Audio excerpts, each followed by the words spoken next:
Good morning student. आज online class में आपका मैं पुनः स्वागत करता हूं और क्लास 11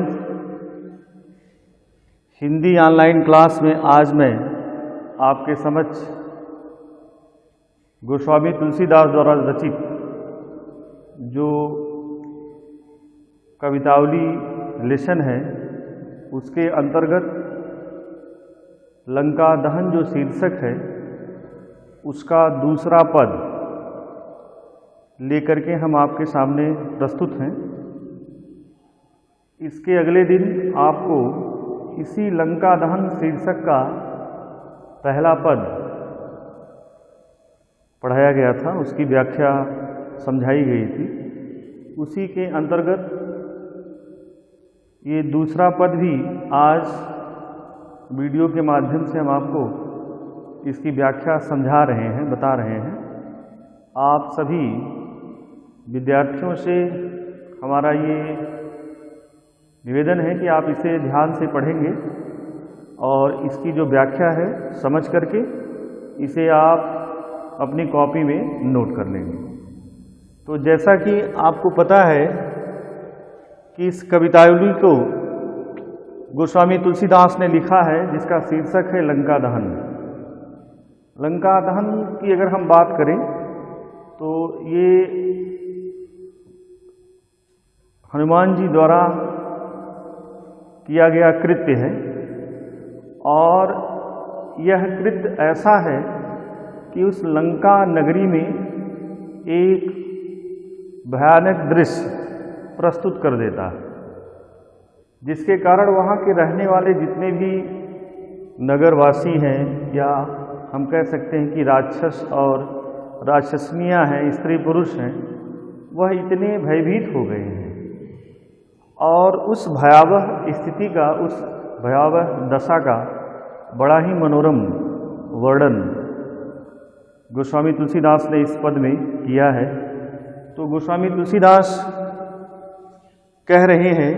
कि हाट बाट कोट ओट अटनी अगार पौर खोरी खोरी दौरी दौरी दीन अति आग है आरत पुकारत संभारत न को काहू व्याकुल जहाँ सो तहाँ लोग चले भाग हैं बालधी फिरावे बार बार झहरावे झरे बुदिया सी लंक पघिलाए पाग पागही तुलसी बिलोक अकुलानी जतुधानी कहे चित्रों के कपि सो निशाचर न लागही। तो गोस्वामी तुलसीदास ने यहाँ उस भयावह दृश्य का वर्णन किया है जब हनुमान जी की पूंछ में आग उन राक्षसों के द्वारा लगा दी जाती है तो वह इधर उधर दौड़ने लगते हैं, कूदने लगते हैं, जिसके कारण संपूर्ण स्वर्ण नगरी उस पूंछ में लगी हुई आग के द्वारा जलने लगती है। तो जब वह नगरी जलने लगती है तो उस समय क्या दृश्य वहाँ प्रस्तुत हो रहा है उसको गोस्वामी तुलसीदास ने यहाँ प्रस्तुत किया है। तो कवि कह रहे हैं कि हनुमान जी ने अपनी पूंछ में लगी हुई आग के द्वारा उस लंका नगरी के जितने भी बाजार हैं, रास्ते हैं, कोट महल्ले हैं तथा उन कोट महलों या महलों की जो अट्टालिकाएं हैं, उनकी जो दीवारें हैं, सब जगह उन्होंने अपनी आग की पूंछ की आग के द्वारा आग को प्रज्वलित कर दिया है, अर्थात चारों तरफ उन्होंने आग को लगा दिया है। खोरी खोरी दौरी दौरी, और वह कोई ऐसी गली नहीं है। खोरी का मतलब गली, देहाती शब्द है खोरी या खोर बोलते हैं। तो कोई ऐसी गली नहीं है कि जो बची हो हर जगह वो दौड़ दौड़ करके चारों तरफ अपनी पूंछ के द्वारा ही आग प्रज्वलित करने का कार्य कर रहे हैं, जिससे उस स्वर्ण नगरी जो लंका है उसमें चारों तरफ आग ही आग जलती हुई दिखाई दे रही है। आरत पुकारत संभारत न कोऊ काहू, कवि कह रहे हैं सभी चिल्लाते हुए एक दूसरे को बचाने के लिए पुकार रहे हैं, लेकिन कोई किसी को बचाने के लिए उस आग में जा नहीं रहा है। बस केवल हमें बचाओ, मुझे बचाओ, इस तरह से चिल्ला रहे हैं और एक दूसरे को बचाने के लिए कोई इस आग की तरफ जा नहीं रहा है। अर्थात इतनी अधिक आग लग चुकी है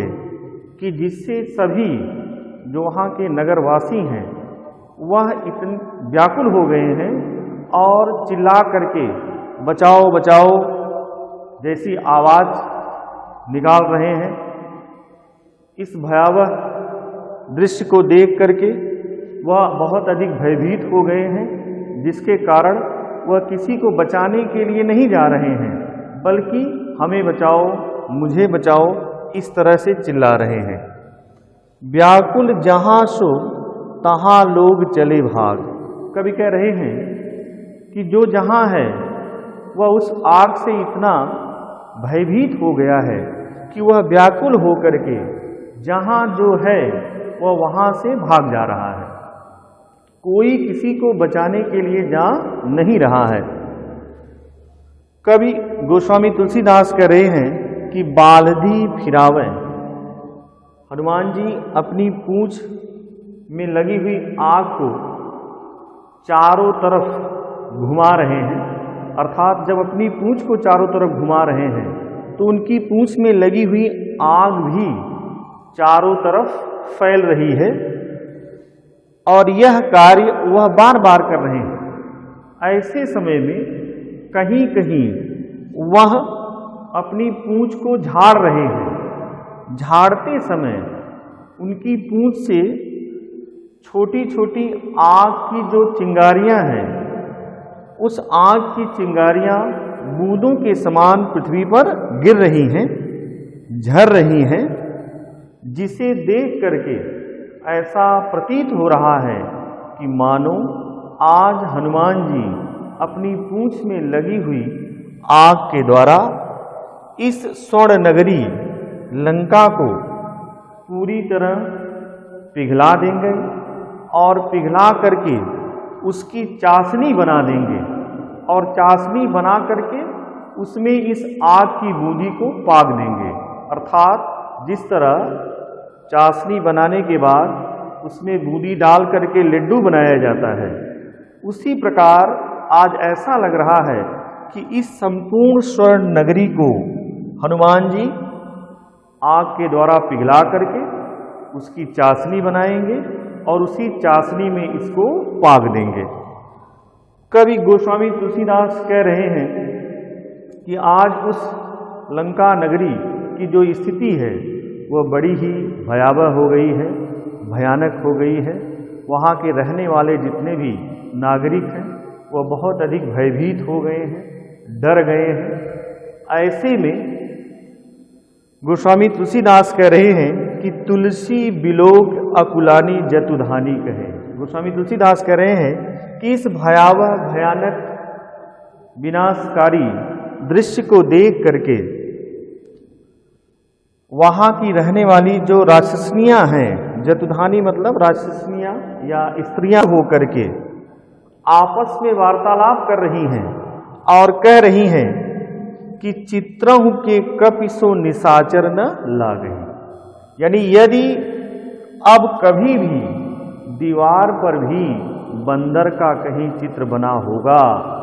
तो इस नगरी के जितने भी राक्षस हैं या इस नगरी के ही नहीं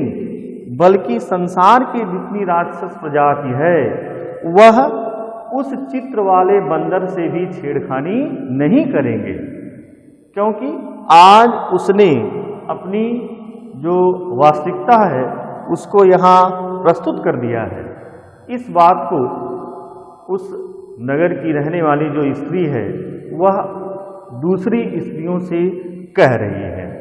एक बार पुनः सुन लें। कवि गोस्वामी तुलसीदास कह रहे हैं कि हनुमान जी ने अपनी पूंछ में लगी हुई आग के द्वारा उस नगर के जितने भी बाजार हैं, रास्ते हैं, कोट महल्ले हैं, अट्टालिकाएं हैं, दीवारें हैं, गलियां हैं, रास्ते हैं, हर जगह उन्होंने अपनी पूंछ में लगी हुई आग के द्वारा उस स्थान को भी